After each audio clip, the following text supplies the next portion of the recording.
Hello बच्चों, let's read this question. The question say that which of the following properties show an increasing trend on moving from lithium to cesium within the group. अब इसके regarding बच्चों यहाँ पर चार statement given है, इन चारों में से करेक्ट को आइडेंटिफाई करेंगे। तो सबसे पहले समझेंगे की कॉन्सेप्ट। की कॉन्सेप्ट होगा बच्चों properties of alkali metal. Properties of alkali metal. तो बेसिकली बच्चों यहाँ पर सबसे पहले स्टेटमेंट ए के बारे में समझेंगे, आयनिक मोबिलिटी इन एक्वस सॉल्यूशन। तो बच्चों जो एल्कली मेटल होते हैं इनका जनरल इलेक्ट्रॉनिक कॉन्फ़िगरेशन NS1 होता है। अब जैसे कि लिथियम है, सोडियम है, पोटेशियम है,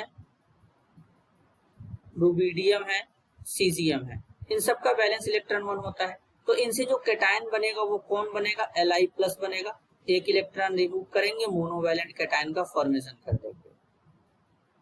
तो बच्चों जब हम लोग क्या करते हैं, लिथियम से सीजियम की तरफ चलते हैं तो साइज जो होता है वो इंक्रीज करता है।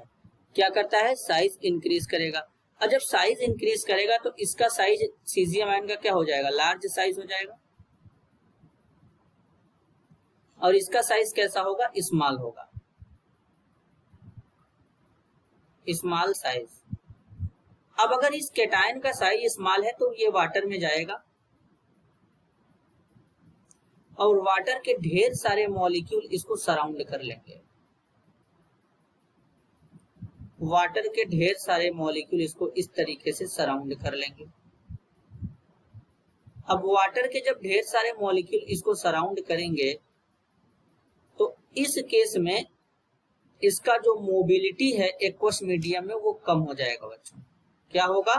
एक्वस मीडियम में इसका जो मोबिलिटी है वो कम हो जाएगा इस तरीके से। और कैटायन का साइज जितना ज्यादा स्मॉल होता है एक्वस मीडियम में उसका मोबिलिटी उतना ही कम होता है, क्योंकि उसको वाटर के मॉलिक्यूल ढेर सारे सराउंड कर लेंगे तो उसका मूवमेंट कम हो जाता है। तो इस केस में अगर हम लिथियम से सीजियम की तरफ चल रहे हैं तो कैटायन का साइज इंक्रीज कर रहा है, और जब कैटायन का साइज इंक्रीज करेगा तो वाटर के मॉलिक्यूल उतना ज्यादा सराउंड नहीं करेंगे, आयनिक मोबिलिटी एक्वस मीडियम में ज्यादा होगा। तो पहला वाला यहाँ पर जो स्टेटमेंट है बच्चों वो बिल्कुल करेक्ट है। स्टेटमेंट बी में है रिएक्टिविटी टुवर्ड्स वाटर। जब हम लिथियम से सीजियम की तरफ चलते हैं बच्चों तो मेटालिक नेचर इंक्रीज करता है, तो वाटर के टुवर्ड्स रिएक्टिविटी भी क्या होगा?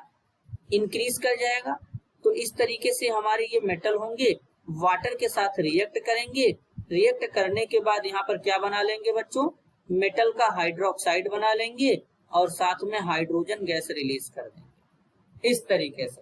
तो यानी यहाँ पर मेटेलिक नेचर इंक्रीज करने के कारण वाटर के टुवर्ड्स रिएक्टिविटी भी इंक्रीज करेगा, तो स्टेटमेंट बी भी करेक्ट हो जाएगा। अब ऐसा इसलिए मेटेलिक कैरेक्टर इंक्रीज करता है कि जब लिथियम से सीजियम की तरफ चलते हैं तो नंबर ऑफ सेल इंक्रीज करता है। वैलेंस सेल में केवल एक इलेक्ट्रॉन होते हैं, तो अब एक इलेक्ट्रॉन होते हैं तो न्यूक्लियस का अट्रैक्शन लास्ट वाले सेल इलेक्ट्रॉन पे कम होगा, इजिली इलेक्ट्रॉन रिमूव कर देगा, मेटेलिक नेचर इंक्रीज कर जाएगा बच्चों। तो इसलिए स्टेटमेंट बी करेक्ट है। स्टेटमेंट सी में बोला गया solubility of bromide salt. Bromide salt में इनका सोलिबिलिटी इंक्रीज नहीं होता है बच्चों, तो यहाँ पर सी वाला स्टेटमेंट गलत हो जाएगा। स्टेटमेंट डी है थर्मल स्टेबिलिटी।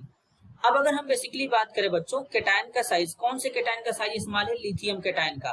कार्बोनेट में जो एनायन होता है इसका साइज लार्ज होता है। तो अगर कैटायन का साइज स्मॉल है और एनायन का साइज लार्ज है तो जो कार्बोनेट है वो क्या होगा? कम स्टेबल होगा। और जब दोनों का साइज लार्ज होगा तो उसमें स्टेबिलिटी इंक्रीज कर जाता है। तो लिथियम आयन से सीजियम आयन की तरफ चलते हैं तो यहाँ पर कैटायन का साइज इंक्रीज करता है। तो इस केस में बच्चों क्या होता है?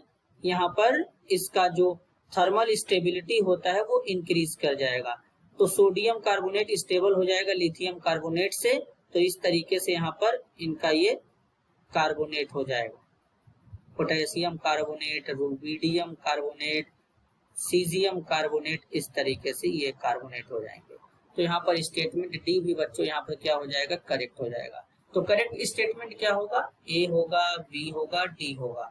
This is your answer. I hope you understood. Well, all the best.